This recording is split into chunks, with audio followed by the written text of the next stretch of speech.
Salam alaikum. Alors je fais cette vidéo parce qu'on m'a souvent demandé pourquoi je portais le voile, pourquoi j'ai direct mis le djellab et pas un voile normal. En fait, j'ai une histoire, comme toutes les sœurs voilées, on a tous une histoire. Alors moi en fait, avant de porter le voile, j'étais une fille comme toutes les autres filles, qui aimait sortir, qui aimait plaire. Et pour moi le voile, je souhaitais pas le mettre. Je voulais pas le mettre, j'étais pas prête. Et en fait, j'ai côtoyé une sœur qui portait le voile. Et moi qui ne portais pas le voile, je me suis dit, mais je pense pas que je pourrais être amie avec elle, c'est pas possible. Et en fin de compte, on était amis, c'était mon H24, hein, j'étais avec elle tous les jours. Et au fur et à mesure, j'ai essayé d'apprendre la religion, j'ai essayé de comprendre. Et je me suis dit que si on est sur Terre, c'est qu'il y a vraiment quelque chose en fait. Je me suis dit, déjà un être humain, on est fait de chair, de peau, de chair et d'os. Je me suis dit, si on me donne du sang, de la chair, des os, est-ce que je pourrais faire bouger cette chose? C'est pas possible. C'est qu'il y a quelque chose. Donc je me suis renseignée à fond sur la religion, j'ai voulu comprendre le pourquoi du comment. Et en fait, Dieu guide qui il veut et égare qui il veut. C'est-à-dire que moi j'étais une égarée. La religion, je la calculais pas, j'étais pas une sœur qui était dans la religion. Je calculais pas la religion en fait. Et puis un jour, j'étais avec cette sœur, j'étais chez elle et j'ai essayé le djellab. Je l'ai essayé et dès que je l'ai mis, je me sentais bizarre. D'un côté, j'étais bien et de l'autre, une partie de moi me disait enlève-le, enlève-le. Et la sœur a vu que le voile m'a dit il te va bien en plus et tout, mets-le. Et moi, je me suis dit un jour, Inch'Allah, je le mettrai. Un jour, Inch'Allah, je le mettrai. Je disais tout le temps ça, tout le temps. Et au fur et à mesure, je l'ai jamais mis. J'ai toujours voulu le mettre, mais je l'ai pas mis. Ensuite, un jour, j'étais chez moi. En fait, Dieu m'a envoyé des signes. J'ai vu des choses que... en fait, c'est avec moi qui les voyais chez moi. Personne de chez moi les voyait à part moi. Et je trouvais pas ça normal, en fait. Dieu m'envoyait des choses...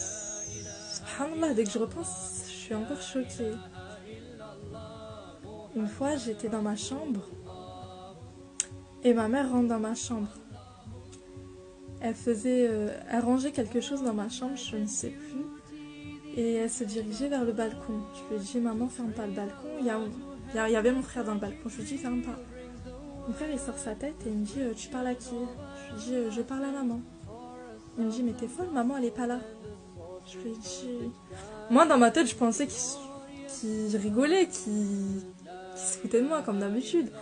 En fin de compte, c'était pas ma mère. Parce que ma mère, elle a apparu 2 minutes après devant la porte. Et je me suis dit, mais comment elle a fait ça? Je me suis dit, c'est pas possible. Et elle me dit, mais ouais, que c'était pas moi qui est venue dans ta chambre et tout et tout. Ça va, je suis pas folle, je sais ce que je vois. Donc je me précipite dans la chambre à mon père. Je lui dis, papa, maman, elle était où depuis tout à l'heure et tout. Il me dit, mais maman, elle était dans la salle de bain. J'ai eu peur, hein, parce qu'en gros, la chose, elle est venue habillée en ayant l'apparence de ma mère. C'est un peu fou quand même. J'ai pleuré, je me rappelle super bien, j'avais super peur. Et pour moi, ça, c'était pas un signe. Je ne savais pas. J'ai un frère qui est dans la religion. Je lui ai demandé, il s'est renseigné à la mosquée, il lui a dit ta soeur n'a pas la foi. Moi, dès qu'il m'a dit ça, ça a résonné. Ça, je sais pas comment expliquer ça, j'étais un peu choquée. Je me suis dit comment, mais pourquoi il dit ça? Et en fait, j'ai eu plein de petits signes comme ça. Et un autre jour, le voile que ma copine me l'a donné, je l'avais mis dans mon armoire. Et un jour, à 2h du matin, je me lève, j'avais envie de boire de l'eau, je vais boire de l'eau. Je reviens dans mon lit, je ferme les yeux. Et dans mon rêve, un homme apparaît. Un homme ou une femme, je sais pas du tout, parce que je me rappelle pas. Je peux même pas vous décrire ce que j'ai vu. Avec mon djellab à la main. Et il n'y avait que moi et lui. Et des versets coraniques, des versets que je connaissais. Alors d'un coup, je me réveille en sursaut et je fais Hamdoullah, c'était qu'un cauchemar. J'étais contente, hein, je me suis dit ça y est, je me suis sauvée. Je repose ma tête dans mon lit, je m'allonge et tout. Et d'un coup, l'homme réapparaît, mais l'homme, je ne sais pas c'était quoi. Sauf que le djellab, il ne l'avait pas dans la main, mais il l'avait sur lui. Et il est apparu en face de moi, en face de mon lit. En gros, je voyais tout autour de moi, tout ce qu'il y avait dans ma chambre. J'étais un peu en panique, j'ai voulu me sauver, mais j'étais bloquée. J'arrivais plus à bouger, mais je vous jure que j'étais bloquée. Et d'un coup, je le voyais partir, et moi je le suivais du regard, et il sortait de la chambre. Et j'essayais de me débattre, et il y avait des versets coraniques que je ne connaissais pas. Et d'un coup, je suis dans mon lit, je suis toute seule, j'arrive pas à bouger. J'avais peur. Je me suis dit, t'arrives pas à bouger. C'est pas normal. C'est passé super vite que waouh. Et d'un coup, je me suis dit, mais Mouna, t'es en train de mourir là. En fait, plusieurs personnes ont côtoyé la mort, mais personne n'est revenu à la vie pour nous raconter comment ça se passe. Je me suis dit, bah peut-être c'est ça la mort. J'arrive plus à bouger. Et je pars. Donc, ce qui m'est passé par l'esprit, c'était de shahad avant de mourir. Ashhada. Et subhanallah. Je la connais, hein, mais j'arrivais pas à la dire. J'ai oublié tout ce que je devais dire. Tout. Et sur l'instant, je me suis mis à pleurer et les regrets ont apparu. Je pleurais, hein. J'arrivais pas à bouger, je pleurais. Et je me disais, mais Mouna, tu fais pas la prière, tu portes pas le voile. Et je me disais, je disais, Ya Rabbi, juste, je reviens. Juste laisse-moi juste un peu bouger, aller juste faire la prière.